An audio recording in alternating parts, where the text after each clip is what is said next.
Nakuna ng CCTV ang ilang aksidente sa may area ng Quezon City. May live report si Steve Dailisan. Steve? Jiggy, sa kuha nga ng CCTV noong June 7 sa bahagi ng Tomas Morato, isang rider na may angkas ang galing sa isang restaurant bar. Papatawid pa lamang sa gitna, gegewang-gewang na. May kasunod pang motorsiklo na mabuti nagmenor, pero isang matuli na motorsiklo ang paparating, buti at hindi sila nasalpok.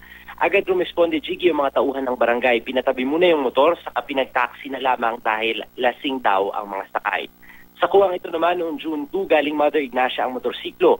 Sumingit sa gilid habang mabagal ang usad ng mga sasakyan. Huminto na ang mga nasa unahan, siyempong patawid naman ang isang SUV. Nasalpok ang motorsiklo, pumailalim ang rider. Nagtamo ng galos at sugat ang rider na agad dinala sa pinakamalapit na ospital, sakay pa rin ang ambulansya ng barangay. Nito namang Mayo sa bahagi ng Scout Madrinan at Scout Tuazon, kita yung pagdaan ng dalawang motorsiklo sa intersection. Kasunod nila yung isa pang rider ng motorsiklo na tiyempong bumangga sa isang sasakyan. Sumalpok ang motorsiklo. Nagtamo ng minor injuries ang mga sakay nito. Swerte, Jiggy, na sa tatlong insidente ng pagkakabanggay, agad nakaresponde ang ambulansya ng barangay. Ayon kay Barangay Captain Larry Handaya ng Scout Triangle, importante ang pag-iingat lalo't nakadepende lamang sa balanse ang takbo ng motorsiklo.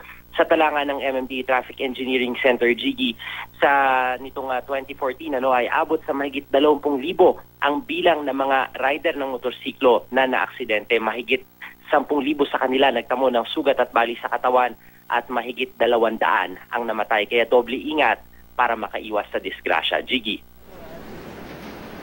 Maraming salamat, Steve Dailisan.